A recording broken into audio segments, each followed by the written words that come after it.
আমি তো বারবারই জিতছি, নাকি হারি তো নাই একবার। ত্রয়োদশ জাতীয় সংসদ নির্বাচনে নিরঙ্কুশ জয় পাওয়া বিএনপির মন্ত্রিসভায় ঠিক কারা ঠাঁই পাচ্ছেন তা নিয়ে চলছে নানা আলোচনা। এখন পর্যন্ত কোনো মন্ত্রণালয় নিয়ে চূড়ান্ত কোনো তথ্য পাওয়া না গেলেও নেটিজেনদের ধারণা শিক্ষা মন্ত্রণালয়ের দায়িত্ব পেতে যাচ্ছেন চাঁদপুর 1 আসনের নবনির্বাচিত সংসদ সদস্য আ.ন.ম এহসানুল হক মিলন। এর আগে 2001 থেকে 2006 মেয়াদে বিএনপি সরকার আমলে শিক্ষা প্রতিমন্ত্রীর দায়িত্বে ছিলেন তিনি।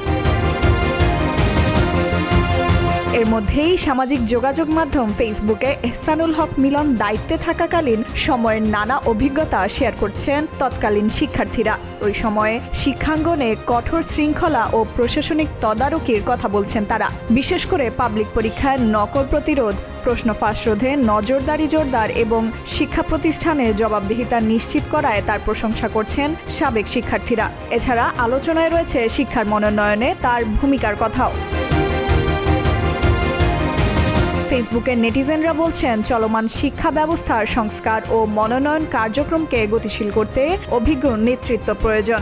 এখনও দলীয়ভাবে কোনো চূড়ান্ত সিদ্ধান্ত না হলেও শিক্ষামন্ত্রী হিসেবে এহসানুল হক মিলনকে এগিয়ে রাখছেন তারা। অভিজ্ঞতা ও পূর্ববর্তী কর্মকাণ্ডের ভিত্তিতে শিক্ষামন্ত্রী হিসেবে এবারও এহসানুল হক মিলনের নাম গুরুত্ব সহকারে বিবেচনায় থাকতে পারে বলে রাজনৈতিক বিশ্লেষকদেরও। ফাইজা মেহেরি নরিন, প্রতিদিনের বাংলাদেশ।